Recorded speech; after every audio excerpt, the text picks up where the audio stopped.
తెలంగాణ గ్రామాల్లో వింత రాజకీయం నడుస్తోంది. సర్పంచ్ ఎన్నికల కోసం గ్రామాల్లో బీజేపీ బీఆర్ఎస్ పార్టీలు కలిసిపోయాయి.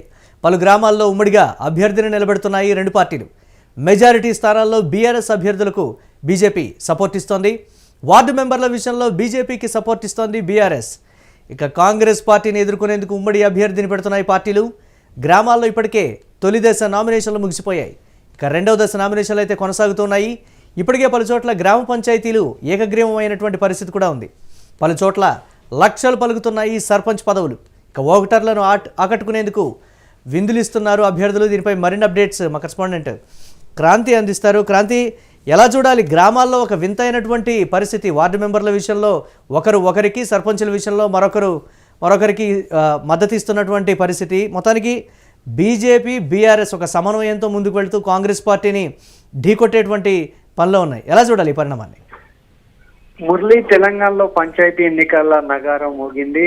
అయితే ఇప్పటికే మొదటి దశ పోలింగ్ కు సంబంధించినటువంటి నామినేషన్ల ప్రక్రియ పూర్తి కాగా గ్రామాల్లో ఒక వింతైనటువంటి రాజకీయ పరిస్థితులు ఎదురవుతున్నాయి. మరీ ముఖ్యంగా ఇటు అధికార కాంగ్రెస్ పార్టీని ఎదుర్కోవాలనేటువంటి ఒక ఉమ్మడి లక్ష్యంతో ప్రధాన ప్రతిపక్షంగా ఉన్నటువంటి బీఆర్ఎస్ పార్టీ, అలాగే భారతీయ జనతా పార్టీ రెండు కూడా ఏకమైనట్టుగా కూడా వార్తలు వినిపిస్తున్నాయి. ఇటు కాంగ్రెస్ సంబంధించినటువంటి నాయకులు కూడా ఇదే విషయాన్ని బాహాటంగా వ్యక్తం చేస్తున్నారు. అయితే ఇక్కడ మరీ ముఖ్యంగా 2 ఏళ్ల క్రితం వరకు కూడా బీఆర్ఎస్ కు ప్రధాన ప్రతిపక్షంగా బీఆర్ఎస్, అప్పుడే అధికారంలో ఉన్నటువంటి బీఆర్ఎస్ ను ఎదుర్కొనే సత్తా మాకే ఉందన్నటువంటి ఒక ధీమాతో బీజేపీ నాయకత్వం ముందుకొచ్చింది. ఈ నేపథ్యంలోనే తెలంగాణ యువతలో చాలా వరకు కూడా ఈ అగ్రెసివ్ స్పీచెస్ కావచ్చు, బీఆర్ఎస్ పట్ల ఉన్నటువంటి వ్యతిరేకత భావంతో కావచ్చు, వాళ్ళంతా కూడా బీజేపీలో చేరారు.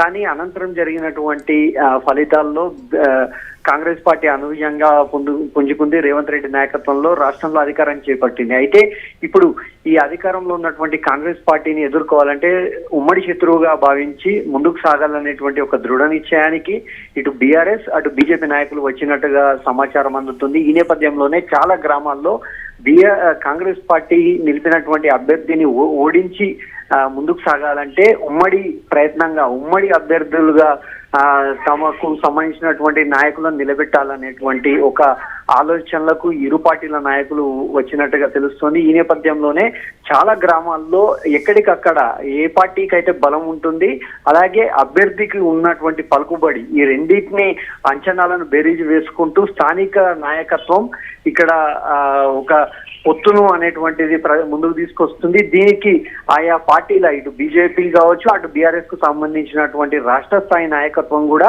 అంగీకారంతో, వాళ్ళ పూర్తి అంగీకారం సహాయ సహకారాలతోనే ఉమ్మడి అభ్యర్థిని నిలబెట్టి గెలిపించుకోవాలనేటువంటి ఆలోచనలో ఇటు బీఆర్ఎస్ అటు బీజేపీ ముందుకు వెళ్తుంది.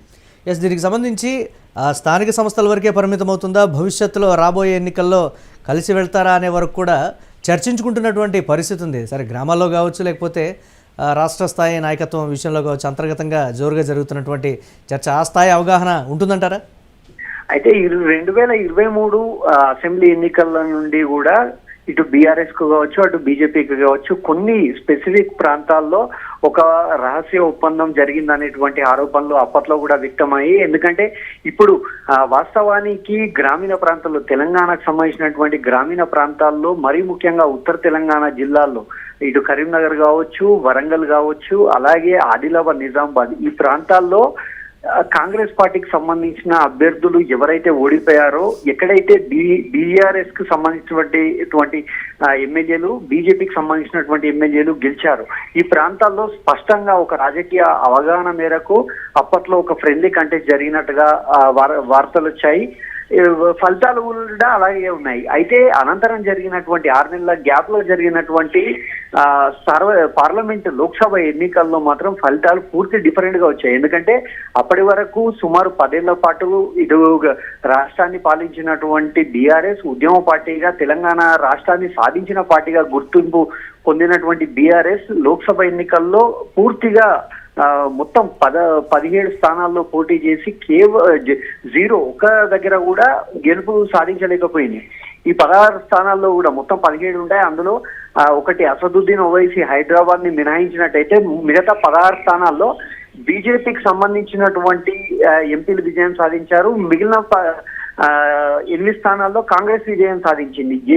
అయితే ఆ ఎన్నికను ఒక్కసారి పరిశీలించినట్టు అంటే చాలా ప్రాంతాల్లో కూడా ఆ బీఆర్ఎస్ కు తెలిసినటువంటి బీఆర్ఎస్ క్యాడర్ కు తెలియనటువంటి అభ్యర్థులు చివరి నిమిషంలో వచ్చి బరిలో దిగడం, వారు కూడా ఫైనల్ వరకు కూడా ప్రచారంలో వెనుకబడడం, ఇవన్నిటినీ గమనించినటువంటి రాజకీయ విశ్లేషకులు అప్పట్లోనే బీఆర్ఎస్ అనేటువంటిది బీజేపీకి సపోర్ట్ చేస్తుంది అనే కామెంట్ చేశారు. సీఎం రేవంత్ రెడ్డి అయితే డైరెక్ట్ గా బీజేపీకి బీఆర్ఎస్ అవయవ దానం చేసింది. ఆ కారణంగానే ఎప్పుడూ లేనట్టుగా తెలంగాణలో బీజేపీ 8 స్థానాలను గెలుచుకుంది అనేటువంటి ఒక ఆరోపణలు అయితే చేశారు.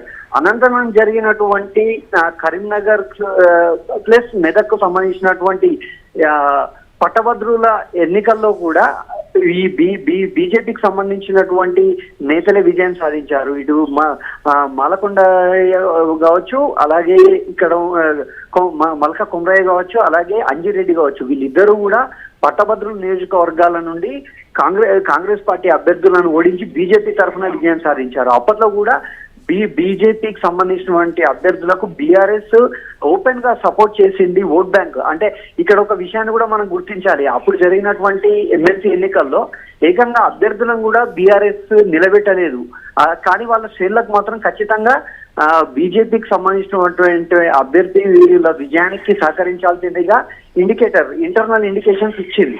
ఈ నేపథ్యంలోనే కాంగ్రెస్ ను బలంగా ఉన్నటువంటి కాంగ్రెస్ ను దెబ్బ కొట్టాలంటే ఖచ్చితంగా బీఆర్ఎస్ గాని బీజేపీ గాని ఇద్దరిలో 2 పార్టీల్లో ఒకే అభ్యర్థి ఉన్నప్పుడు మాత్రమే కాంగ్రెస్ ను ఎదుర్కోగలం అనేటువంటి ఒక నిశ్చయానికి వచ్చారు.